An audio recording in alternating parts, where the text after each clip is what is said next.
Bonjour, vous écoutez Pause Report, le podcast qui décrypte et analyse chaque semaine l'actualité de la voile de compétition. Pause Report est produit par Tip & Shaft, le média des professionnels et des passionnés de voile de compétition. Tip & Shaft, ce sont 2 newsletters hebdomadaires en français et en anglais, des podcasts, des formations, un studio de production de contenu, une plateforme de vidéos à la demande Sailors, ainsi qu'un festival du film que vous pouvez retrouver sur tipandshaft.com. Je suis Axel Capron et je vous souhaite la bienvenue dans Pause Report.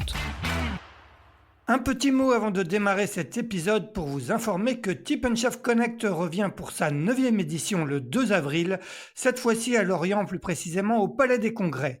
Au menu, une journée d'échange autour des enjeux économiques et RSE de la voile de compétition. Pour les infos et les réservations, c'est sur le site tipandshaft.com ou sur nos réseaux sociaux. Par ailleurs, le Sailors Film Festival présenté par le CIC est également de retour avec une première date pour l'édition 2025 le 5 mars au Grand Rex, avant une tournée dans toute la France, au programme des films inédits et exclusifs et sur certaines dates la présence des marins sur scène.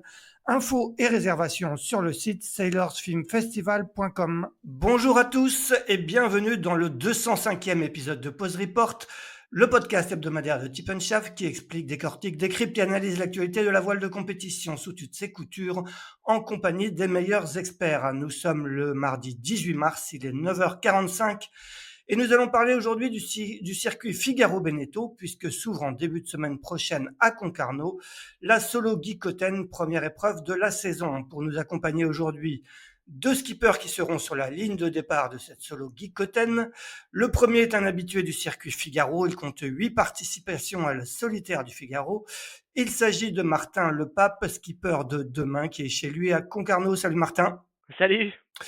Le second dispute quant à lui sa 2e saison en Figaro après être passé par la classe Mini 650 puis la classe Ocean 50.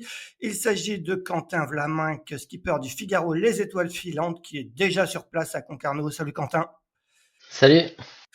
Messieurs, avant d'échanger avec vous, je vais faire une rapide présentation de cette saison de Figaro qui s'annonce très riche, avec 4 épreuves comptant pour le championnat de France élite de course au large, dont le tenant est Gaston Morvan, la Solo Guy Cotten la semaine prochaine, la Transat Paprec en double mixte, dont le départ sera donné le 20 avril, toujours de Concarneau, le Tour de Bretagne en double qui aura lieu en juin, pour finir en septembre par la traditionnelle solitaire du Figaro Paprec. Le circuit comprend également d'autres courses incluses dans ce que la classe appelle son académie, destinée à faciliter son accès au plus grand nombre, avec notamment le Spi West France Banque Populaire Grand Ouest, la Solo Maître Coq, le Tour Voile, la Figue Armor ou le Défi Paprec sur le parcours de la première étape de la solitaire. Pour ce qui est de la Solo Guy Cotten, qui mêle 2 jours de parcours côtier les lundis 22 et mardi 23 mars et une grande course de 2 jours dont le départ sera donné le mercredi 24, le plateau s'annonce riche avec 32 solitaires inscrits à date, dont 9 bisus et 7 doubles dans le cadre de l'académie. Le vainqueur de l'édition précédente est Loïs Béréard qui n'est pas présent cette année. Martin, toi tu avais terminé 8e en 2024. Quentin 19e pour ce qui était, si je ne me trompe pas, ta toute première course en solitaire en Figaro. Messieurs, voilà pour cette présentation. Peut-être avant de parler de cette Solo Guy Cotten et de la saison qui s'ouvre, on va peut-être revenir, si vous le voulez bien, sur la saison 2024. On va commencer avec toi, Quentin. Tu t'es donc lancé sur le circuit la saison dernière. Quel bilan as-tu fait de tes grands débuts en Figaro sur cette année 2024 ? Oui, une première année, après plusieurs années en course au large, c'est assez rare d'arriver par cette voie-là dans le circuit Figaro. Ça peut faire peur. Donc il y en a plusieurs qui, après des transats, ont un peu connu des mauvais résultats en Figaro. Donc je suis arrivé avec beaucoup de prudence, essayer de bien travailler. Je termine 15e de cette année à la fois sur la solitaire et le championnat de France, 3e bisu aussi. Donc ça aurait pu être pire, un peu de déception par moment, parce que voilà, ça se calcule au temps, au point, ça se joue à pas grand-chose sur toutes les courses, donc il y a moyen de faire un peu mieux à chaque fois.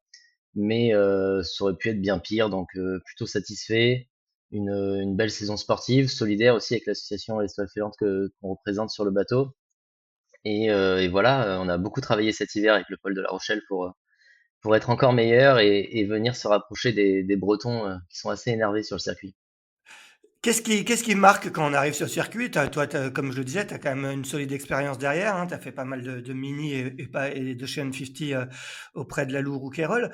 Qu'est-ce qui marque quand on arrive sur le circuit? Est-ce qu'il y a des choses marquantes?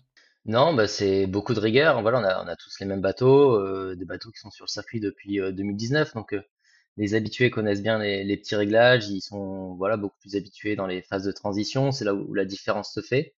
Ensuite, c'est un grand plaisir, en tout cas, de venir régater à armes égales, de pas trop se concentrer sur la technique, mais malgré tout, il faut que le bateau soit fiable pour pouvoir tirer très fort dessus. Voilà, la moindre casse coûte 1 ou 2 000, ça peut paraître pas grand-chose, mais c'est vite une dizaine de places au classement. Donc voilà, il faut faire attention à tous ces petits détails.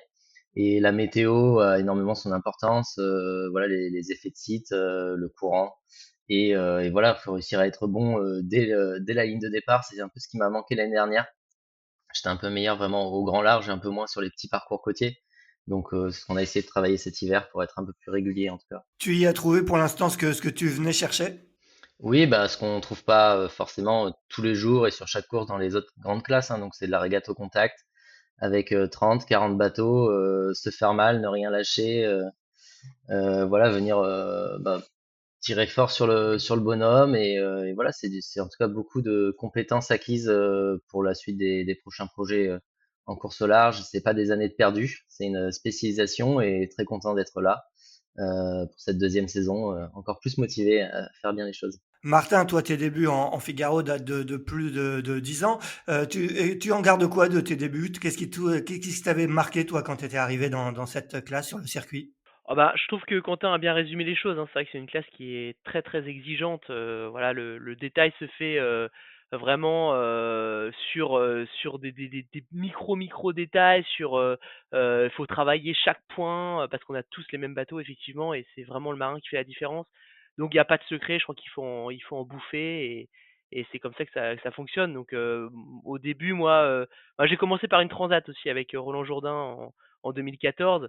C'était vraiment voilà le plongeon dans le grand bain, et ça m'a beaucoup plu, et j'ai passé 10 ans extraordinaires sur le circuit Figaro.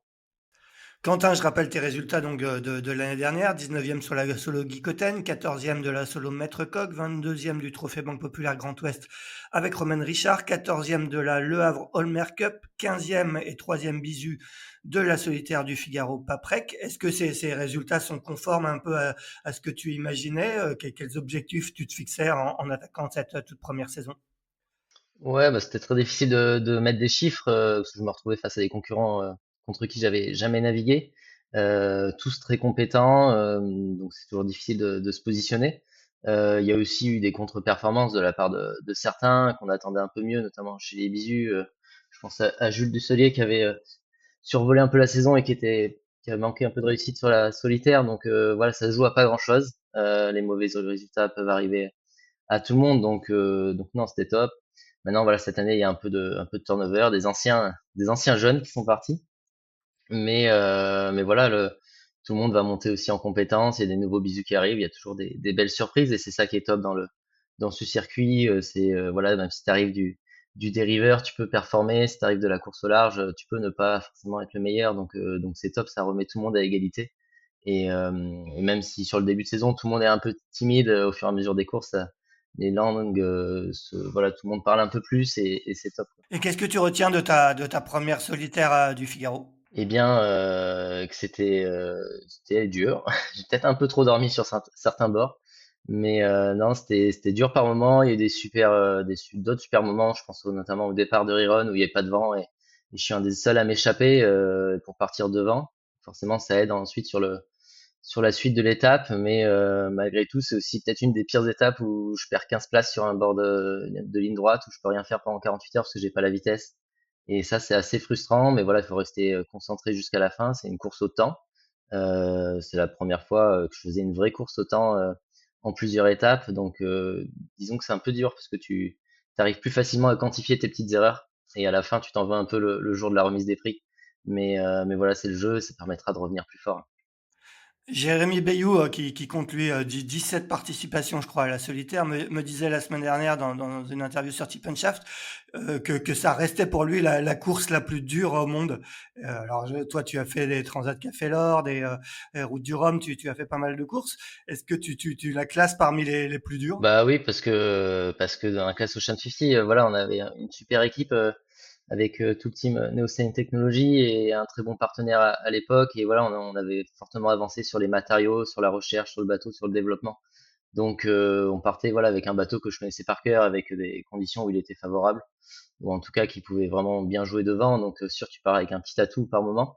Là, on part sur la ligne avec voilà tous les mêmes bateaux, ça joue au micro détail, donc c'est beaucoup plus dur de faire la différence. Et forcément, le niveau est beaucoup plus lissé et tout le monde peut réussir.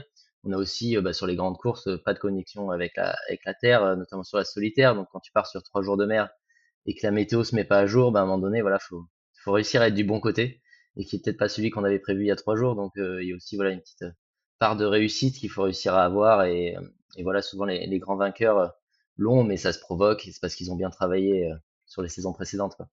Passons à toi, Martin, sur ta saison 2024. Toi, tu revenais sur le circuit l'année dernière après 2 ans de pause et notamment un passage par la classe 40. Pourquoi ce retour en Figaro? C'est plus fort que toi? Ouais, un peu. C'est vrai que j'ai été voir ce qui se passait ailleurs et en fait, j'y trouve vraiment mon compte sur cette classe Figaro. Et puis après, je vous cache pas que j'ai quand même envie d'aller accrocher un podium à cette solitaire du Figaro. Ça me manque et c'est aussi pour ça que je reviens parce que j'ai un peu un petit goût d'inachevé. Donc je lâcherai pas. Et puis après, il y a aussi, faut avouer une petite réalité économique aussi. Que les autres classes coûtent plus cher avec une exposition qui est un peu aléatoire entre les moments où il y a des courses comme la Route du Rhum, la Transat Jacques Vabre et des années 100. Donc voilà, je l'ai dit aussi dans le dernier Tip and Shaft, mais je trouve que le Figaro c'est une valeur refuge et je pense que voilà, les sponsors ont moyen de s'épanouir sur ce circuit autant que les sportifs. Donc je reviens avec plaisir. Ouais, en quoi tu dis que c'est une valeur refuge? Tu disais effectivement que c'est une valeur refuge un peu comme l'or en temps de crise. En quoi tu considères que c'est comme ça? Ben, parce que c'est vrai que, voilà, il y a pas de grandes courses, majeures à part c'est la solitaire et la transat bien sûr, mais médiatiquement parlant, c'est un peu plus pauvre, il faut l'admettre, par rapport à des routes du Rhum ou des transats Jacques Vabre ou encore même le Vendée Globe. Mais, voilà, c'est assez constant, mais c'est constant sur le haut du tableau. Et c'est vrai que parfois il y a des classes, qui s'effondrent un petit peu, où on en parle moins, où c'est des années un peu creuses et alors que la solitaire, c'est vrai que voilà, c'est dans le temps, ça dure et puis je crois qu'en termes de niveau, ça dure aussi et tous les grands champions sortent de là et comme disait Quentin, il y a toujours un renouveau avec des personnes qui émergent un peu et le niveau est vraiment, présent et c'est ça qui fait la force de ce circuit. C'est que c'est pas, tant sur la technologie, sur arriver avec un super bateau et écraser la concurrence. Non, là, ça se fait sur d'autres choses et c'est ça qui me plaît. Pendant ce dernier cycle de 3 4 ans, tu as été, tu as tenté de monter un projet Vendée Globe. On en avait parlé plusieurs fois ensemble. Est-ce que tu peux nous raconter jusqu'à quel point a été ce projet? Oui, ben, c'était pas loin de partir avec, le sister ship de d'Éric Bellion et Jean Le Cam, hein, bateau à dérive parce que, voilà, j'étais un petit peu tard sur la préparation et je voulais pas pour un 1er Vendée Globe partir sur une usine à gaz avec un bateau, ultra perf et je me serais brûlé les ailes. Et puis pareil, encore une fois, une réalité économique, hein, ça coûtait un peu moins cher. Ça a failli le faire, voilà, c'était Éric avait les cartes en main, pour trouver un partenaire pour faire un projet à 2 bateaux, un peu comme les Vulnérables. Voilà, bah, après c'est tombé à l'eau comme on comme on dit mais c'était pas loin de partir, ouais. Ouais. Il y a eu du regret ou tu as vite basculé sur autre chose? Comment on vit ça? Raconte-nous. Ah oui, oui, bah, ouais, pas mal de regrets parce que dans ma tête, j'étais parti pour y aller et ça s'est un peu, écroulé comme ça. Alors, bah, c'est comme un athlète qui est pas sélectionné pour les Jeux, hein. C'est des campagnes de 4 ans donc c'est vrai qu'on remet un peu tout en question et puis, mine de rien, je me suis mis un peu à gamberger, j'étais, focus, je sortais du Figaro, j'avais envie de monter mon projet Vendée Globe, il y avait une opportunité. Je me suis pas trop posé la question de savoir si j'avais envie d'aller sur le Vendée et puis, quand ça s'est écroulé, je me suis dit: «Ah quand même, Vendée, c'est pas anodin, est-ce que j'ai vraiment envie d'y aller?» Et en fait, en ayant connu, bah, une route du roman solitaire, des transats Jacques Vabre, des solitaires du Figaro, j'ai quand même un peu vu ce que c'était que le solitaire, sur la durée et je me dis: «Putain, le Vendée Globe, c'est quand même quelque chose, quoi». Donc j'ai un peu gambergé et puis, bah, je me suis remis en selle et puis je me suis relancé sur un projet Vendée parce que c'est vraiment un défi que j'ai envie de relever et je ferai tout pour être sur la prochaine ligne de départ. On va revenir sur le Figaro. Quel regard portes-tu sur ta saison 2024, hein, marquée par une cinquième place finale, je crois, au championnat de France, et une sixième sur la solitaire du Figaro Paprec, qui est ton meilleur résultat à ce jour. Est-ce que le bilan, quel bilan tu fais de cette saison 2024 en Figaro? Bah, le bilan, c'est que c'est un retour à la classe Figaro et c'est sûr que, je pensais que d'aller faire, d'autres bateaux, pouvait m'ouvrir de nouvelles portes parce que clairement, hein, depuis, toutes ces années en Figaro, il me manque un petit quelque chose pour pouvoir briller, je voilà, j'ai conscience de mon niveau, je pense que j'ai les moyens de faire mieux, mais il me manque quelque chose et je me suis dit: «Bah, en partant sur d'autres circuits, peut-être que je vais revenir avec ces armes-là pour mieux faire».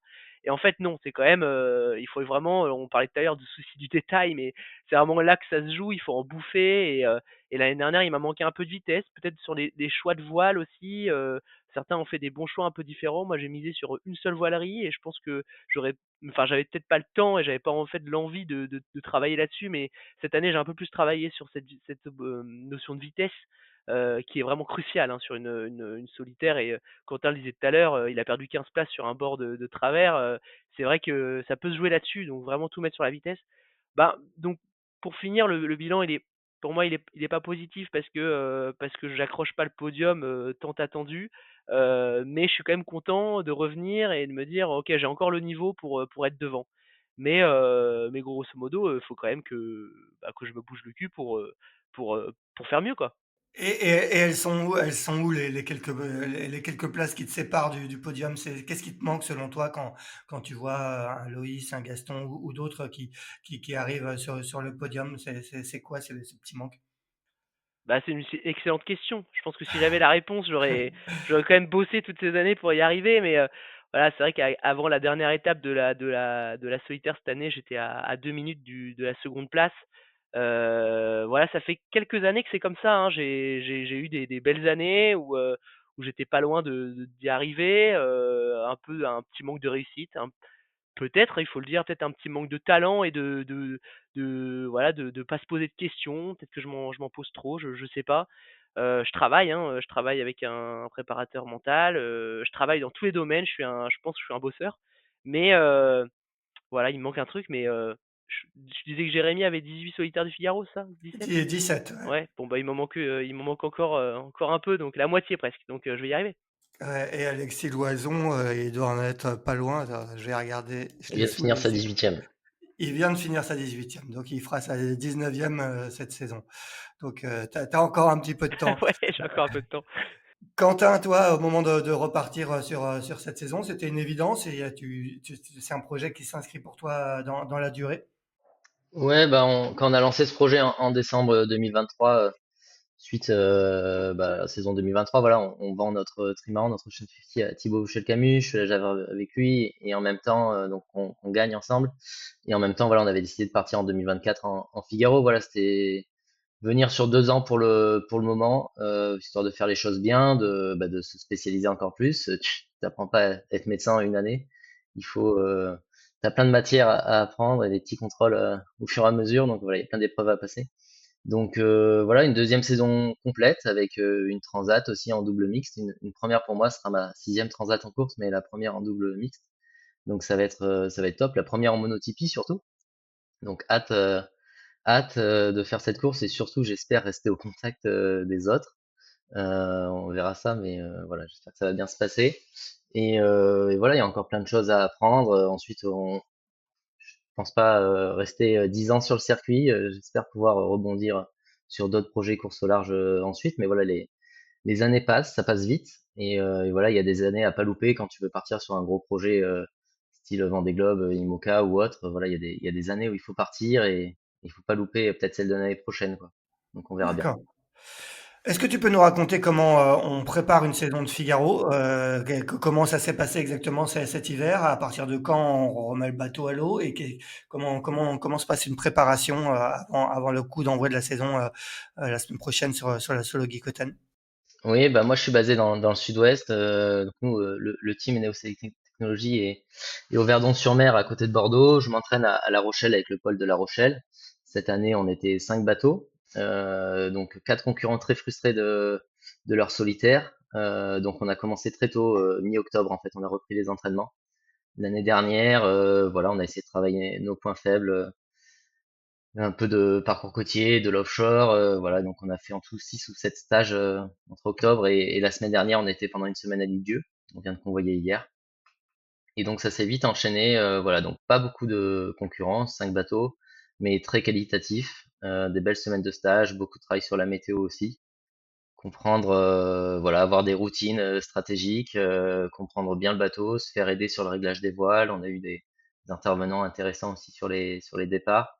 Donc voilà, c'est chaque détail se travaille, c'est presque de l'olympisme, en tout cas c'est sûrement l'olympisme de la course au large, le Figaro, donc il faut rien louper.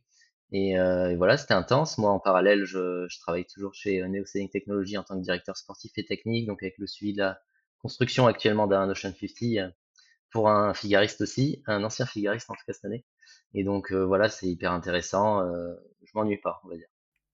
Le bateau en question, c'est Edenred pour Basile Bourgnon. Exactement. Est-ce que tu peux nous parler de l'encadrement qui vous encadre au sein du centre excellence de La Rochelle? Oui, bah depuis plusieurs années, c'était Étienne Seize qui suivait un peu le groupe. Voilà, bah aussi frustré des résultats, je pense que tout le monde a eu.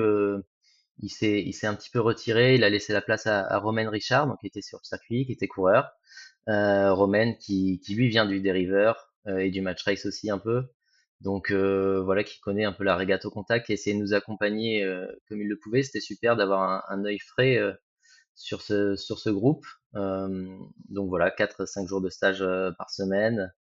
Donc voilà, c'était super. On s'est bien tous entendus. On a essayé de bien faire progresser les bateaux, trouver des petits réglages qui vont bien. Je t'avoue que les offshore et les nuits en mer ont été un peu fraîches, mais c'était intéressant de travailler tout ça. Voilà, forcément, t'as pas très envie d'aller dans 30 nœuds de vent au portant en plein de mois de décembre, mais voilà, faut le faire. Et c'est fait, et ça fait toujours de l'expérience acquise. C'est ce qui manquait peut-être un petit peu l'année dernière, notamment sur les bords où on a eu du gros vent, sous spi dans la Manche, où bah voilà, t'as forcément pas, si t'y es pas allé une première fois, t'as un peu tu sais pas trop comment ça va se passer, donc c'est toujours intéressant d'y aller, de se faire mal, de casser des petits trucs à l'entraînement. J'ai jamais déchiré autant de voiles que cet hiver, Mhm. malheureusement, mais bon, c'est que ça devait casser. Et en tout cas, c'est intéressant de voir comment le bateau travaille. Martin, toi, de ton côté, la préparation, j'imagine que c'est toujours au pôle Finistère course au large de Port-Laf? Ouais, préparation toujours au pôle, beaucoup de doubles pour préparer la transat, hein, qui arrive, vite. Donc on a eu, 3 stages en double et 2 stages en solo. Donc voilà, c'était assez complet avec, toujours des intervenants, super et une bonne team de coach. Voilà, on a travaillé, un peu moins au large, plus, sur, un peu, côtier, speed test. Tester de nouvelles voiles aussi, pas mal avec les différentes voileries. Donc un hiver studieux et très intéressant. Est-ce qu'il y a un peu des entraînements à la carte? Toi, tu disais que tu avais besoin de travailler, d'être plus rapide, que la vitesse était clé. Et comment on travaille la vitesse en particulier? Est-ce que toi, tu as des demandes spécifiques auprès du pôle pour ça? Comment ça se passe exactement quand on est dans un groupe? Parce que vous êtes, je crois, une dizaine de bateaux du côté de Port-Laf. Ouais. Oui, ben, ça nous arrive de sortir en fait hors stage, par petits groupes pour travailler, la vitesse. Moi cette année, j'ai juste identifié en fait les allures où j'étais moins rapide, l'année dernière. Voilà, j'étais content par exemple de mes allures au près avec des sous-voiles plates, mais un peu moins au reaching et sous spi notamment. Donc j'ai vraiment axé mes choix et ma préparation sur ce manque de vitesse, sur ces allures. Et voilà, donc après, oui, on s'entraîne pas mal hors stage, parce que le stage, en fait, au final, ça met tout de suite de la compétition dans l'entraînement et au final, ça nous met dans le rouge assez vite. Et on voit pas tous les détails qu'on peut voir en petit comité où on a plus de temps pour regarder les choses. Donc la compétition, c'est bien, mais il en faut pas trop à l'entraînement, sinon on se crame. Et comment on se prépare spécifiquement à la solitaire du Figaro Paprec, qui est un exercice quand même très particulier, hein. C'est trois sprints de 4 jours pendant lesquels on dort très peu, on se repose quasiment pas. Est-ce que ça peut se préparer en amont ou il y a que la solitaire pour préparer la solitaire? Je réponds ou tu réponds, Quentin? Bah, ouais, bah, en tout cas, moi, mon expérience passée, je pense, m'a rien appris sur la solitaire. Donc, je Ouais, pense que c'est comme une route du Rhum, hein. Si tu veux gagner une route du Rhum, faut déjà en faire une avant. C'est un des meilleurs entraînements. Et je pense que oui, la solitaire, elle est quand même très spécifique. Alors, s'apprendre à pas dormir à terre, je pense pas que c'est vraiment une importance. Par contre, connaître ses cycles de sommeil, ça peut toujours aider. Mais je pense surtout ce qui fait la différence, c'est que les premiers, ils disent qu'ils dorment pas, mais ils dorment. Mais surtout qu'ils dorment au bon moment, quoi. Ils savent ouais. quand est-ce qu'ils peuvent y aller et quand le bateau est bien réglé. Et ils savent quand est-ce qu'il faut se forcer à rester à la barre, même si t'es fatigué, parce que tu sais qu'avec le pilote, ça marchera un tout petit peu moins bien. C'est là où derrière, ben, tu te rends pas forcément compte et des petits dixièmes, des petits centièmes de nœud en vitesse, ça fait vite la différence à la fin, quoi. Et toi, Martin, ça, au bout de 8 solitaires, c'est un aspect que tu as l'impression de maîtriser ou il y a encore parfois des erreurs là-dessus, on dort au mauvais moment ou on s'endort quand il faut pas. Raconte-nous un peu. J'ai l'impression que voilà, j'ai fait les erreurs quand j'étais plus jeune. Je crois qu'on le fait tous en tant que bisu, de vouloir pas assez dormir, surtout, c'est ça en fait la clé, c'est comme le dit Quentin, c'est de dormir au bon moment. Après, c'est vraiment un facteur de performance, donc il y a presque des routages en fait, de sommeil, j'ai envie de dire, calqués sur les moments où on peut dormir, les moments où on va pouvoir faire un petit break. Je crois que le sommeil, il est aussi conditionné par l'alimentation, par la capacité aussi à engranger beaucoup de sommeil avant de partir sur la solitaire. Et ça, c'est important d'arriver vraiment frais. Et c'est vrai qu'au fur et à mesure des années, on apprend à se connaître, on apprend aussi à lâcher un peu prise quand on va dormir. Parce que la clé de la réussite aussi, elle est là. C'est qu'il suffit pas d'aller s'allonger pour se reposer. Il faut pouvoir vraiment récupérer au moment où on s'allonge. Et comme bien évidemment les siestes durent rarement plus de 20 minutes, il faut que ces 20 minutes-là soient vraiment optimisées. Et du coup, on apprend bah, à des techniques de relaxation, techniques d'endormissement et surtout lâcher prise, se dire ok bah là je vais peut-être perdre un peu sur mes adversaires, c'est peut-être il fait nuit dehors, il y a des risques de collision, il y a tout, mais pas grave, là je dors et tout est géré et je me fais confiance et c'est là qu'on récupère. Et vous travaillez, toi en particulier, tu travailles avec un spécialiste du sommeil. Il y en a plusieurs en voile, hein, qui sont spécialisés dans ce domaine-là. Est-ce que vous faites appel à des spécialistes? Oui, on a eu des formations au pôle, cet hiver, avec, un spécialiste du sommeil qui nous a, voilà, rappelé un peu, les cycles effectivement, les moments qui sont propices à l'endormissement, mais aussi plein de formes de techniques, on a fait de l'auto-hypnose, on a fait, la technique de sophrologie, on a fait vraiment une préparation complète pour ce sujet spécifique sommeil. Parce que, c'est vrai que, voilà, aujourd'hui, sur une solitaire du Figaro qui plus est, c'est un facteur hyper important, quoi. Quentin, toi, au cours de cette préparation hivernale, est-ce qu'il y a des choses sur lesquelles tu as plus insisté en termes de préparation?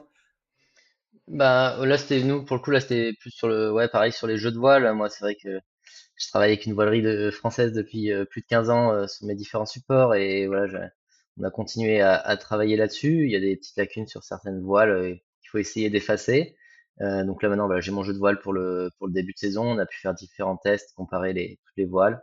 Maintenant pour la solitaire, je me garde encore 2 petites semaines pour choisir. En tout cas avant le départ de la transat, il faudra choisir parce que c'est long de construire des voiles et surtout quand tu veux bien le faire, pas être dans le stress pour pouvoir ensuite les stresser. Après, moi, j'ai beaucoup travaillé les départs, c'est là où j'avais un peu plus de mal à réussir à être sur la ligne. Donc, je pense que j'ai grillé 95% de mes départs cet hiver. Mais le coach, il était content, c'est-à-dire que je suis bien placé. Maintenant, voilà, on verra comment ça se passe avec plus de bateaux sur l'eau. Et voilà, je pense que c'est important de bien commencer ces parcours côtiers. euh, Parce que même si voilà, c'est des courses qui peuvent être longues, de 36, 48 heures sur les courses d'avant-saison, bah, si t'es pas dans les 10 premiers, au bout de 2 heures de course, tu mets du temps à remonter la flotte. Donc c'est important de réussir à bien partir et voilà, les premiers sont capables de le faire. Alors il y en a comme des Gastons qui arrivent à traverser la flotte ensuite, quelques heures après le départ, mais il y en a pas beaucoup des profils comme ça. Donc je vois Martin sourire, il voit très bien de quoi je parle.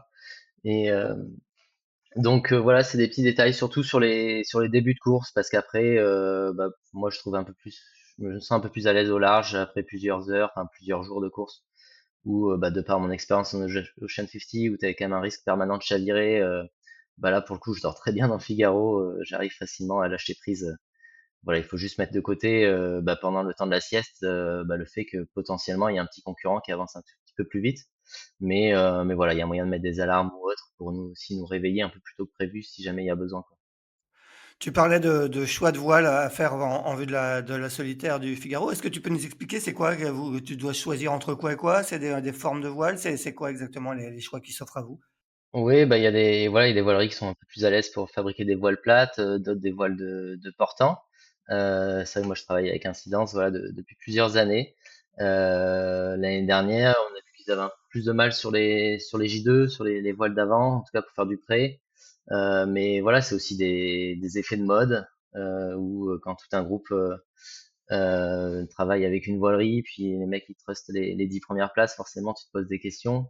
Voilà, donc on essaie de comparer, bah, de se donner son propre avis. Chaque voile est propre à chaque skipper, à sa façon de naviguer aussi, donc faut pas non plus suivre trop la mode. Il faut faire attention à bien s'écouter et surtout à être à l'aise avec cette voile-là et bien la tester tout au long de la saison. Voilà, une voile performante avec le premier du championnat peut ne pas être performante avec moi, donc parce qu'on a des façons de naviguer différentes, donc il faut faire attention à pas trop écouter tout le monde et parfois s'écouter soi-même et voilà, être sûr de ses choix en tout cas. Et puis une fois qu'on a choisi ses voiles, bah, bien les régler pour les connaître par cœur.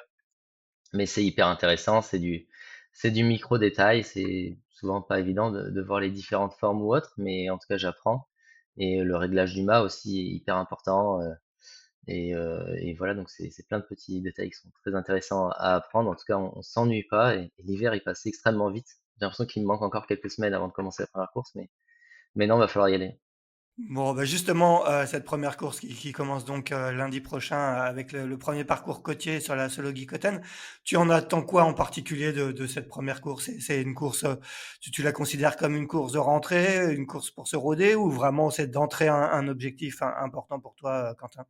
Non, bah il faut voilà bien faire dès le début. Il y a très peu de courses cette année au championnat de France, donc il faut rien louper. Si on est là, que ce soit moi, Martin ou les autres, c'est pour performer. En tout cas, si on y revient, c'est pour performer, sinon on aurait arrêté de venir et de se faire mal, on arrêterait ça. Donc voilà, il faut essayer de bien faire, de bien partir dès le début, de naviguer propre, pas trop subir la pression justement de la course, essayer de faire aussi simple qu'à l'entraînement. Donc c'est très facile à dire. Maintenant, il va falloir rester concentré. Voilà, c'est pour ça que là, on est venu un peu plus tôt que prévu, que la date officielle pour voilà, réussir à se reposer un petit peu avant la course. Voilà, peut-être faire une petite nave ici dans la baie pour reprendre connaissance du plan d'eau qu'on a laissé l'année dernière. En tout cas, ça va être hyper intéressant de voir des nouveaux profils arriver aussi. C'est top. Exactement, j'allais en parler. Martin, quand on regarde le plateau de la saison en Figaro, notamment sur cette solo Guicoten, on constate qu'il y a encore de nombreux bisus hein, et beaucoup d'autres qui en sont peut-être seulement à leur deuxième, comme Quentin, ou troisième saison sur le circuit, et finalement très peu d'anciens, dont tu fais partie. T'es presque un des doyens de la classe Ça aujourd'hui. va vite, hein. Ouais, ça va vite. Et comment l'expliques-tu? Heu, ben, il y en a pas mal qui sont passés sur d'autres supports. Moi, c'est vraiment, je vais pas dire que c'est la bascule que j'ai pas réussi à faire parce que c'est pas vrai. J'ai été voir d'autres bateaux, et je suis revenu volontairement en Figaro, parce que je considère que c'est une super classe. Après, je pense qu'il y en a pas mal cette année qui ont quitté le circuit Figaro, mais qui visiblement naviguent pas non plus sur d'autres supports. Donc je sais pas ce qu'ils vont faire de leur année. Moi, je pense que la clé dans notre métier, c'est de continuer de naviguer. Moi, en tout cas, j'arrive pas à m'arrêter. Voilà, c'est vrai que j'ai pris quelques cheveux blancs. C'est en 10 ans, mais j'ai toujours cette motivation et ce que je disais tout à l'heure, cette envie d'accrocher le podium. Qui est plus forte que tout et voilà, donc je suis content d'être un vieux, en fait, je crois. Est-ce que c'est une classe qui fait peur? Vous parlez souvent, tu le disais Quentin tout à l'heure, on se fait mal, hein, quand même sur une solitaire du Figaro. C'est quand même, Jérémy me disait que c'était la course la plus dure, au monde. Et est-ce que c'est ça aussi qui refroidit peut-être certains de se lancer? Il y a beaucoup de, par exemple, de ministres qui vont directement, faire la route du Rhum en classe 40, ou qui ne passent plus peut-être par la classe Figaro. Est-ce que, toi, Quentin, quand tu t'es posé la question, est-ce que cette classe faisait peur, entre guillemets? Bah oui, forcément, tu sais pas quand tu vas arriver, voilà, si tu vas finir dans les 5 derniers ou dans les 15 premiers. Donc non, ouais, ça peut faire peur. Voilà, après, malgré tout, ça reste un bateau avec une coque qui flotte, une quille, comme les gros bateaux qui utilisent le vent. Donc à partir du moment où tu es un petit peu intelligent et que tu tires les bords à l'endroit, que ton bateau il est fiable, et ben t'es tout de suite dans le bon peloton et t'es milieu de tableau, mais voilà, ça te permet en tout cas de jouer, t'amuser et de progresser. Après, pour être dans les 10 premiers, c'est beaucoup plus dur, mais voilà, à partir du moment où t'as quelques connaissances en stratégie, c'est hyper intéressant et surtout, bah, tu perds pas ton temps, voilà, t'es pas là à attendre tous les 6 mois qu'il y ait une course. Le circuit est très dense et t'apprends à chaque fois, donc ça c'est génial, quoi. Martin, toi, qu'est-ce que tu attends de cette, ce Logi Cotten, et quel est un peu ton regard sur la concurrence? Tu fais partie des plus anciens, on l'a dit. Il y a aussi Tom Dolan, vainqueur, en titre de la solitaire du Figaro Paprec. Alexis Loison, on l'a dit, 18 solitaires à son actif. Il y a Charlotte Yvain qui a bien marché l'année dernière. Quel est un peu ton regard sur la concurrence? Est-ce que tu te dis, au regard de ce plateau, qu'il y a un vrai bon coup à jouer cette année? Oh non, j'ai arrêté de me dire ça parce que ça dépend pas du plateau. Moi, en général, j'ai du mal à me situer par rapport au niveau de la flotte. Je pense que j'ai un niveau régulier, mais la concurrence me fait pas peur en soi, mais je me dis que tout le monde peut gagner et il y a des nouveaux profils. On a parlé de Jules Dusselier, bah, Quentin ici présent, je pense qu'il a bien travaillé cet hiver et je sens qu'il y a et c'est toujours pareil avec le Circuit Figaro, c'est qu'il y a des gens qui progressent d'un coup et tu les attendais pas là et au final ils sont là et d'autres qui s'écroulent un petit peu donc c'est difficile vraiment de se positionner. Après oui, je pense que je fais partie des gens qui peuvent gagner mais encore une fois, il faut plus que se dire qu'on peut gagner quoi, il faut un petit truc en plus.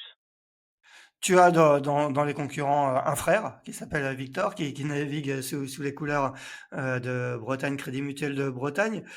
Comment ça se vit, une concurrence, familiale? Raconte-nous un petit peu. Victor, il progresse aussi bien sur ce circuit. Je pense qu'il a aussi des ambitions cette saison. Comment vous vivez ça? Est-ce qu'on se regarde, comme des frères, comme des concurrents? Raconte-nous un petit peu. Bon, moi, j'ai un contexte familial qui est quand même un peu lourd à porter, hein, avec mon père, directeur du pôle, Charlie, mon beau-frère, Victor qui fait du Figaro. C'est sûr qu'il faut trouver sa place dans les repas de famille, hein. Mais oui, bah, avec Victor, on a une relation qui est très fusionnelle et on est plus que frères, on est vraiment des amis, vraiment intimes et on part en vacances ensemble et tout ça et on s'entend hyper bien. Après la concurrence, elle est présente, hein, je te cache pas que je regarde peut-être un peu plus Sway Victor sur la flotte, voilà, que les autres concurrents parce que j'ai toujours cette envie de montrer que bah, je suis toujours le grand frère et que et je suis toujours devant lui. Pour l'instant, il a pas réussi à me battre, donc j'espère que ça va durer cette année, mais c'est vrai qu'il montre quand même un sacré potentiel sur l'année dernière en tout cas, il a bien marché, il lui manque quelques petites choses. Est-ce qu'il va avoir le déclic pour briller cette année? Peut-être. En tout cas, ce que je peux vous dire, c'est que je vais essayer d'être devant lui et que je lâcherai pas. Bon, on va déjà voir sur la solo Guicoten. C'est un format particulier, hein, avec, deux jours de parcours côtier et une grande course. C'est quoi les ingrédients pour briller sur ce type de format, Martin? Bah, je crois que Quentin l'a bien dit, hein. C'est vrai que, en général, les cadors du circuit, ils partent devant. Et c'est vrai que c'est plus facile de mener une course quand on part devant. Il faut être à l'aise sur les parcours côtiers aussi. C'est un exercice un peu particulier, comme c'est le cas aussi bah, de plus en plus hein, sur le circuit Figaro, où ils mettent des parcours côtiers avant la grande course. Moi, c'est pas ma spécialité, mais ça permet de travailler aussi ses départs parce que dans la solitaire du Figaro, c'est un peu pareil, il y a des parcours côtiers. Quand tu pars devant, c'est plus facile. Mais c'est vrai que ouais, il faut être bon en manœuvre, il faut être bon au départ. Et ça, sur la solo Gikoten, ça joue beaucoup. Derrière, il y a une Transat Paprec qui arrive, très vite, hein, le départ, le 20 avril. Tu as annoncé ta co-skippeuse, Mathilde Géron, Martin. Raconte-nous pourquoi Mathilde? Ça a été un choix difficile parce qu'il y a je trouve que le fait d'avoir une femme, à choisir, je trouve que ça augmente le nombre de profils, en fait, parce qu'il y a des profils très différents chez les femmes. Du coup, il faut se demander qui choisir. Donc moi, j'étais vers Mathilde parce que déjà, elle a une belle expérience du haut niveau et cette expérience du haut niveau, je pense qu'elle sert toute une vie, dans la rigueur, que nécessite la classe Figaro en tout cas. Et c'est facile pour moi de lui demander d'être rigoureuse et de vraiment travailler, c'est ce qu'elle fait très bien. Elle a des bonnes sensations à la barre et je voulais quelqu'un aussi qui soit capable de gérer le bateau, dans du vent fort, sans stresser, voilà, sans fuir l'obstacle. Et Mathilde, est top pour ça et évidemment quelqu'un avec qui, je m'entends bien et je sais que pendant 18 jours de mer, ça va bien se passer, qu'on va pouvoir prendre, des apéros ensemble en parlant de tout, de rien, de kite, de wingfoil et c'est important aussi d'avoir ces bons moments de partage. Oui, on rappelle que Mathilde a fait plusieurs campagnes olympiques, plusieurs participations aux JO. Et toi, Quentin, est-ce que tu as choisi ta co-skippeuse? Oui, bah, à un mois du départ, heureusement que j'ai choisi, mais ça n'a pas été simple. Moi, j'ai peu d'expérience en Figaro, donc quand tu pars faire une transat en monotypie à armes égales, tu as envie d'avoir quelqu'un qui t'apporte beaucoup. Des femmes avec de l'expérience sur le circuit, bah, elles ont déjà soit leur projet, elles sont skippeuses principales, soit elles sont parties dans d'autres classes. Donc c'était pas simple de trouver la bonne personne. Mais j'ai réussi voilà, à trouver un bon profil très complémentaire avec Audrey Augereau. Voilà, ça sera annoncé publiquement dans la semaine avec la conférence de presse. Donc Audrey, on était concurrents sur la Transat Jacques Vabre, où malheureusement elle a dû abandonner à bord de Cohésion en 2023. Elle est toujours sur le circuit Ocean 50 avec Erwan Leroux. Et voilà, en parallèle, l'année dernière, elle a participé à la Women's Cup en tant que barreuse pour Team France. Donc Audrey, pareil, hein, bah, un peu comme Martin, c'est quelqu'un voilà qui vient, qui amène de la performance au niveau de la barre et de la rigueur. Et puis on s'entend bien aussi. Ça c'était une des obligations pour être à bord. T'es 20 jours, 18, 20 jours à bord du bateau en double. Il faut bien s'entendre avec son binôme, sinon la route peut être très très longue. Et voilà, c'est pas simple de trouver le bon profil, mais je pense qu'on va faire une bonne équipe assez complémentaire. On a fait 3 sessions de stage ensemble cet hiver. Tout s'est super bien passé. Jusqu'à la dernière nuit, là, les 2 dernières nuits, jeudi et vendredi dernier, il faisait -5, -2, -5 au large de la Bretagne. C'était frais, mais on l'a fait et c'était une super expérience pour cette transat. Ouais. C'est donc la deuxième fois que la Transat Paprec se court en double mixte, hein, ce qui est un format obligatoire, un format imposé. Martin, quel est un peu ton regard? Il y avait 11 bateaux ou 10 bateaux, je crois, sur la première édition. Vous serez 20 au départ. Est-ce que ça veut dire que le pari tenté par l'organisateur et notamment par le sponsor Paprec est réussi d'essayer d'ouvrir au maximum la classe aux femmes en imposant ce format double mixte? Ah bah oui, c'est indéniable que le pari est réussi. C'est vrai que 20 bateaux, je pense que la dernière édition où c'était pas imposé, on n'était pas autant. Donc ça traduit quand même un engouement pour cette course. Alors est-ce que c'est le double mixte? Est-ce que c'est le fait que ce soit une transat monotype et qui fait quand même rêver? Je sais pas. En tout cas, c'est sûr que c'est super bien pour d'ouvrir aux femmes, en train de rendre le circuit plus accessible. Je pense que c'est top. Après, comme je dis souvent, je crois qu'on le voit très bien sur la solitaire ou dans d'autres classes, il n'y a pas besoin de quota pour que les filles brillent en course au large. Et ça vraiment c'est important de le souligner parce que voilà moi je serais parti avec une femme sans avoir de quota à respecter. Et voilà je pense qu'il faut le dire parce que voilà quand tu vois Charlotte, quand tu vois Violette, Elodie, voilà et d'autres exemples avant, je crois qu'elles ont pas besoin de quota. Tu l'as déjà couru cette transat qu'on appelait la transat AG2R, puis la transat Concarneau-Saint-Barth, qui est d'ailleurs toujours le même parcours. C'est vraiment c'est une course à part dans le circuit Figaro, cette transat Paprec. Ah ben oui, oui, c'est un objectif totalement, enfin un exercice plutôt, totalement différent. Après, et ça reste des portions de parcours qui ressemblent à la solitaire du Figaro. On a un dégolfage, on va jusqu'aux Canaries, on traverse l'Atlantique, donc il y a les mêmes objectifs en termes de vitesse, en termes de placement par rapport aux adversaires et tout ça. Après, il y a d'autres petites choses qui viennent. s'ajouter, la gestion de la course, la gestion du binôme, la gestion des quarts, la gestion de la durée, voilà, la gestion de la casse aussi parce que ça sur une solitaire du Figaro, il y a moins cette notion de casse qui peut, intervenir sur une transat. Donc il faut être un peu meilleur dans tous les paramètres, mais ça reste une course, vraiment, top quoi. Moi je reviens vraiment avec vraiment beaucoup d'envie quoi.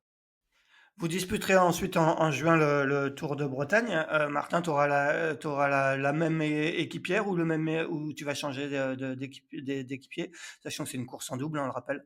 Non, je vais changer d'équipier. D'accord. Ouais. Tu, Parce tu peux. que Mathilde peut pas parce qu'elle part en Ocean 50. D'accord. Donc du coup, voilà, c'était. Puis j'ai cette volonté de refaire un Tour de Bretagne parce que je l'ai gagné avec Seb Coll. Et Ouais. c'était Ouais. vraiment un super bon moment de transmission. Et je vais reprendre quelqu'un qui ne pas Seb Coll, mais qui, je pense, va m'apporter pas mal. Bon, tu ne diras pas aujourd'hui. Pas aujourd'hui. Et toi, Quentin, j'imagine qu'Audrey sera aussi monopolisée sur le circuit Ocean 50 parce qu'il y a des grands prix en juin. Donc, toi aussi, tu vas changer de partenaire. Ouais, exactement, et un peu dans le même profil que Martin. L'idée, c'est d'avoir quelqu'un qui apporte quelque chose de nouveau, qui nous sorte un peu de notre routine pour continuer à progresser sur ces épreuves-là. L'avantage du Tour de Bretagne, c'est voilà, t'as un nouveau départ tous les jours ou tous les 2 jours, donc ça permet de remettre à égalité. Et même si tu gagnes pas toutes les manches, en tout cas, tu reviens à égalité et tu peux rapprendre à nouveau. Donc voilà, l'idée est de trouver un profil qui puisse m'apporter beaucoup pour préparer l'événement majeur de la fin de saison qui sera la solitaire. Bon, il est déjà trouvé ce profil ou pas encore? Et il y a deux, trois noms sur la liste. Faut que je contractualise avant la transat aussi, quoi. On le saura plus tard. Fin de saison, donc solitaire du Figaro au coup d'envoi le 7 septembre avec 3 étapes. Le parcours sera bientôt dévoilé. Quentin, toi, cette solitaire, c'est ta deuxième participation. Ça sera quoi l'objectif prioritaire? C'est faire un top 10? C'est quoi? Est-ce que tu te mets un objectif particulier? J'imagine que le but, c'est quand même de faire mieux qu'en 2024. Ouais, bah forcément, voilà, l'idée c'est de faire mieux. Après, voilà, il y en a plein qui, quand ils reviennent, font pas forcément mieux, hein. Tom a gagné cette année, mais il y a quelques saisons, il a connu deux, trois grosses défaites. Donc voilà, il faut réussir à être régulier surtout, se rapprocher du top 10. Forcément, j'aimerais bien, mais il suffit pas d'enlever les noms des personnes qui sont parties cette année pour gagner des places, malheureusement, sinon ce serait trop facile. Derrière, il y a d'autres profils qui arrivent. Il y en a qui ont moins bien marché l'année dernière et qui méritent pas d'être là et qui méritent d'être devant. Donc voilà, faut réussir à être régulier, pas faire de bêtises. Voilà, forcément, si je refais pas les mêmes erreurs que cette année, si mon ski passe pas sous l'acquis, forcément ça ira un peu mieux aussi. Donc voilà, il y a plein de petits détails à travailler. Après, on verra suivant les conditions aussi, hein. Si tu as 3 étapes de brise, c'est très différent que 3 étapes de pétole, s'il y a des grosses transitions ou autre. Donc je pense qu'il faut rester concentré et surtout être confiant en soi, dans sa vitesse, dans ses choix. Et le principal, quel que soit le résultat, c'est d'arriver prêt en ayant bien travaillé tout au long de l'année. L'année dernière, j'étais peut-être un petit peu fatigué, mais parce qu'aussi j'avais beaucoup de retard dans la classe et je voulais pas avoir de mauvais résultats. Donc voilà, je me suis forcé à beaucoup, beaucoup naviguer. J'ai fait tous mes convoyages. Je me suis un peu peut-être épuisé sur l'eau, mais parce que j'avais du retard à rattraper. Là, cette année, je vais faire une grosse coupure avant la solitaire pour arriver reposé. En tout cas, ça c'est sûr. Martin, toi, tu nous as déjà parlé de tes objectifs sur la solitaire, hein. J'imagine que toi, maintenant, c'est quand même objectif top 5, voire podium. Tu penses que tu vas te mettre une grosse pression au départ de cette solitaire? Comment tu vas vivre, comment si tu te projettes un peu dans 4 mois, comment tu vas vivre un peu 5 mois, ce départ? Ah bah, comme tu le dis, 5 mois c'est long, donc il peut se passer beaucoup de choses d'ici la solitaire. Donc je pense que déjà, avec les courses d'avant-saison, on va affiner un peu notre niveau par rapport aux autres et savoir où placer le curseur pour la solitaire, en tout cas l'objectif. Voilà, l'année dernière, j'étais bien et c'est pas passé loin, mais voilà, j'ai du mal à me donner des objectifs. Mais par contre, j'en ai un, j'aimerais bien respecter, c'est d'être cité comme dans les favoris type Sunshaft avant la solitaire. Parce que l'année dernière, je l'étais pas. Je vous avoue que ça m'a foutu un petit coup quand même. Bon, alors on dira à la personne qui fait l'article de bien vérifier. C'est libre, c'est à toi de faire là, tes preuves sur les courses Ah mais c'est pour ça que d'avant-saison je dis pour que ça. tu sois cité, Ouais, je crois effectivement. que c'est ça la clé. Derrière, à la fin de la saison, il y a une Transat Café L'Or, hein, ancien nom de la Transat Jacques Vabre, que vous avez couru tous les deux en 2023. C'était à l'époque votre projet principal. Est-ce que pour l'un comme pour l'autre, ça fait partie d'un objectif de fin de saison? Et j'imagine, Quentin, vu ton expérience en Ocean 50, est-ce que tu as des sollicitations et est-ce qu'on te trouvera au départ de cette Transat le 26 octobre prochain du Havre? Ouais, peut-être bien, peut-être bien. Voilà, la saison est quand même bien dense Ouais. en Figaro. Je vais aussi faire le début du tour voile avec une jeune équipe du bassin d'Arcachon à qui on prête le bateau et je serai à bord avec eux sur le début de l'épreuve. C'est important aussi de faire de la formation et de permettre à des jeunes d'accéder à ce circuit Figaro et le tour voile est une super épreuve pour ça. Voilà, donc ensuite il y aura la Jacques Vabre, qui dit Jacques Vabre dit qualification avec le Fastnet, donc ça enchaîne beaucoup. Voilà, pareil, dans les semaines à venir, j'aurai une réponse un peu plus officielle pour savoir si ça le fait ou pas. Forcément, ça donne envie de revenir sur cette course. C'est une très belle course. C'est une super course en double. Ça passe vite aussi. Traverser l'Atlantique à ces vitesses-là, c'est top. Voilà, surtout en revenant après une petite expérience du Figaro, de la régate au contact, plus de détails dans la météo ou autre, ça peut forcément amener des petits trucs supplémentaires dans le détail de préparation. Donc forcément, ça donne envie. Et si je suis pas au départ, je serais un petit peu énervé comme quand tu vois en même temps un départ de course au large qui se passe sans toi. Enfin, j'imagine Martin sur le ponton du Vendée Globe, ça me l'a fait un petit peu aussi. Alors j'y réfléchissais pas du tout à cette épreuve-là. Forcément, ça énerve un peu de voir les autres partir et pas toi. Donc voilà, je vais essayer d'y être en tout cas, c'est sûr. Ouais, effectivement, ça fait quand même une saison bien dense, hein. S'il faut enchaîner la Fastnet en juillet, après le Tour de Bretagne, puis la solitaire, puis la préparation de la Transat Café L'Or, puis la Transat Café L'Or, c'est un gros enchaînement quand même, hein. Ouais, mais bon, on est encore jeune et il faut en profiter. Et comme dit Martin, voilà, ben, il faut profiter de chaque expérience. C'est important, on apprend à chaque fois et voilà, c'est intéressant de mélanger les projets aussi. Voilà, en attendant d'être leader à nouveau d'un gros projet en course au large, c'est important de pouvoir prendre de l'expérience là, il y en a et d'échanger avec certains teams. Et toi, Martin, c'est au programme cette Transat Café L'Or en octobre? Ben, ouais, comme vous le disiez tous les deux, hein, la saison est très dense. Mon interrogation, c'est de savoir si, objectivement, il est possible d'enchaîner une Solitaire du Figaro et une Transat enfin Café L'Or, sereinement, avec un projet perf. Je sais pas. Et en tout cas, j'aimerais bien la faire en IMOCA, mais pour l'instant, j'ai pas de proposition. Peut-être parce que justement, les gars considèrent que c'est compliqué de tout enchaîner. Mais en tout cas, bah, à bon entendeur, je cherche un équipage pour la Transat. Le message est passé. Quentin, un petit mot, tu disais tout à l'heure, tu es aussi directeur sportif et technique de Neoceline Technologies, qui est l'ancien nom qui s'appelait auparavant la Lou Multi. Raconte-nous un petit peu, c'est ton rôle, est-ce que ça te prend beaucoup de temps et quels sont les projets en cours? Tu citais tout à l'heure Edenred, le bateau de Basile Bourgnon, est-ce qu'il y a d'autres projets? Ouais, bah actuellement, voilà, on est en train de finaliser la construction de cette Ocean 50 pour Edenred et Basile Borgnon. Donc voilà, on a assemblé enfin les mecs, moi j'étais pas là, j'étais à Lille, mais ils ont assemblé les flotteurs la semaine dernière, donc voilà, préassemblé. Ça suit son cours, voilà, pour une mise à l'eau courant mai. Donc c'est un tout petit peu plus d'un an de construction, donc ça va assez vite, hein. C'est un sister ship de mon ancien bateau et de Primonial, donc un bateau qui va bien, qui va vite. Et c'est toujours hyper intéressant à construire, hein. Donc c'est entre 9 et 15 personnes sur la construction. Voilà, donc tout suit son cours. Je les ai accompagnés surtout au début, pendant l'hiver, là, sur essayer d'anticiper au maximum toutes les phases. Là, ils sont un peu plus autonomes et voilà, je suis en semaine de télétravail, donc avec mon téléphone disponible, je suis en astreinte cette semaine si jamais ils ont des questions ou autre. Mais voilà, là maintenant, c'est un peu plus, on est en train de finir la partie composite, donc là, c'est un peu plus le choix du team qui va naviguer sur le bateau, qui commence à opérer sur l'accastillage, l'électronique ou autre. Donc là, ils sont un peu plus libres et on les laisse choisir ce qu'ils veulent mettre et c'est normal. Et derrière, bon, on continue à travailler un peu les matériaux comme on le fait depuis longtemps avec la résine hélium d'Arkema. Voilà, continuer à développer des belles pièces et continuer à avancer sur ce procédé. Notre chantier, on a une construction qui va se dérouler à la fin de l'hiver, là, plutôt sur un monocoque de course pour un étranger aussi, donc qui va être intéressant à suivre. Et après, voilà, on reste ouvert à tout type de construction prototype. On avait eu pas mal de sollicitations pour des classes 40. Malheureusement, les timings de construction ne le faisaient pas pour que les mecs, les skippers puissent faire la Transat Café L'Or pour se qualifier à la Route du Rhum. Voilà, mais maintenant qu'on va commencer à rentrer dans un nouveau cycle où les projets vont commencer à se lancer sans réfléchir à la Route du Rhum 2026, mais plutôt celle d'après, et ben voilà, on reste disponible pour étudier toute proposition. En tout cas, moi je trouve ça hyper intéressant de mélanger cette partie technique et sportive. Je pense que ça me permet d'être plus à l'aise sur l'eau, de tirer encore plus sur le bateau.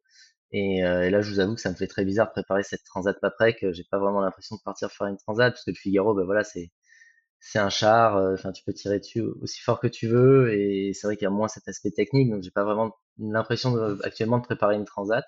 Mais il va falloir que je m'y plonge sérieusement dans les semaines à venir. C'est prévu pour début avril. Et vous avez toujours un mini dans l'écurie? Ouais, exactement. Le Mini, donc c'est Awen Le Viec, la skipper du Mini, qui est en alternance aussi avec nous et qui va faire sa première course sur la Plastimo Lorient Mini au mois d'avril, et puis ensuite finir ses 1000 pour se qualifier à la Mini Transat. Voilà, donc un circuit complet. On a Thomas Jourdain là qui va revenir sur le circuit en classe 40 aussi cette année avec une mise à l'eau au mois de mars d'un classe 40. Et avec qui aussi Kenny Piprol avec qui on cherche des solutions pour pouvoir continuer à naviguer. Voilà, donc un team voilà, avec plein de skippers. On a fait l'acquisition aussi d'un Open 750 cet hiver pour pouvoir revenir un peu plus sur les régates populaires type Spi West. Voilà, les faire le bol d'or aussi, permettre à des clients et voilà, des personnes intéressées de venir naviguer avec nous. Je pense que c'est important d'être présent sur les régates où il y a du monde aussi, voilà, de montrer ce qu'est la performance. Et aussi, bah voilà, on est forcément à la recherche de partenaires pour un peu toutes ces catégories de courses. Voilà, on est capable d'aller de construire et d'aller dans différentes catégories. Donc maintenant, il faut qu'on trouve les partenaires qui puissent nous accompagner là-dessus avec NST Racing. Pour finir, si on se projette au-delà de la fin de l'année 2025, et quels sont vos objectifs respectifs? J'imagine 2026, il y a une route du Rhum, mais j'imagine que l'un comme l'autre, c'est une course qui vous tente. Martin, toi, si aujourd'hui, est-ce que tu travailles sur un autre projet, ou est-ce qu'on te retrouvera au départ de ta 10e solitaire dans un an? Non, je travaille évidemment sur un projet Vendée Globe 2028. Voilà, chercher un nouveau modèle aussi de financement du projet, avec la création de mon club entreprise, pour voilà, me tisser un bon réseau de boîtes qui peuvent aller vers un Vendée. C'est bien parti. Donc voilà, on va s'accrocher. Non, une dixième solitaire, je crois pas. Enfin, c'est pas ma volonté en tout cas. Donc, mais bon, on verra de quoi l'avenir sera fait. D'accord, mais l'idée, si tu peux, c'est de démarrer un projet IMOCA dès la saison prochaine? Oui, oui, bah, comme disait Quentin, hein, il y a des années qu'il faut pas rater. Et je pense que 2026, c'est une année où il faut être en IMOCA pour la suite, ne serait-ce que pour les qualifications et le Ouais. système un peu complexe de qualification pour le Vendée. Donc voilà, c'est compliqué hein, d'entrer parce que bah, les projets coûtent de plus en plus cher, hein. Il y a une réalité économique, géopolitique qui est quand même complexe. Donc il faut savoir s'adapter, c'est ce que je suis en train d'essayer de faire pour trouver des financements et aussi des bateaux parce que mine de rien, ça aussi ça va vite. La vente des bateaux qui sont performants, comment va être fait la suite de la classe IMOCA? Est-ce que les bateaux à dérive vont quand même continuer d'exister? C'est des vraies questions qu'on se pose. Voilà, la question que je me pose aussi, c'est est-ce que j'ai envie d'y aller sur un projet qui peut potentiellement pas gagner le Vendée Globe ou pas faire un top 10. Voilà, il faut se poser ces questions-là maintenant, quoi. Et donc voilà, j'ai pas envie de faire le tour pour l'aventure. Certains disent que c'est prématuré et dire il faut d'abord le faire une fois pour faire la suite. Ouais, enfin faut quand même le faire avec l'esprit qui va avec et de se dire je vais faire un tour du monde et pourquoi je vais le faire, quoi. Moi, si je le fais, c'est pour essayer de faire un petit peu de performance quand même, quoi. Quentin, même objectif? Ouais, bah, je suis complètement d'accord avec Martin. Voilà, il y a des skippers qui s'identifient très bien à l'aventure et à qui ça fait pas peur de partir avec un budget pas complet et qui malgré tout font une super régate et permettent de faire vivre un super Vendée Globe. Mais voilà, je pense qu'il faut faire attention. Nous, si on y va avec Neosonic Technologies, c'est, je pense, en faisant une construction. Donc, en tout cas, c'est l'idée. Sinon, ça sert un peu à rien, ou en tout cas en modifiant un bateau. Donc, bah, ça se fait pas tout seul. Pour moi, 2028, c'est peut-être un peu prématuré, mais en même temps, quand on voit l'arrivée il y a quelques semaines du Vendée Globe, ça donne envie de surfer dessus. de faire les choses bien. Donc voilà, si pour y arriver, il faut passer par une année un petit peu plus blanche à terre l'année prochaine, et ben c'est pas grave. Je pense qu'il y a beaucoup de plaisir à rester à terre et ça fera du bien de se poser un petit peu et de rester au chantier. Donc voilà, on verra. Cette année va être assez déterminante sur la recherche de partenaires pour pouvoir naviguer l'année prochaine.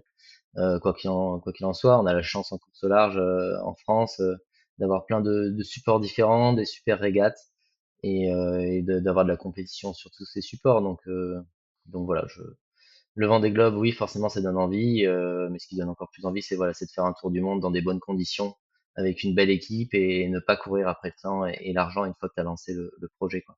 Eh bien, très bien. Bah, l'année va être bien chargée pour vous deux, en mer comme à terre, visiblement.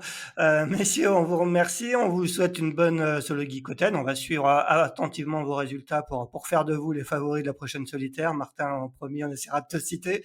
Quentin aussi.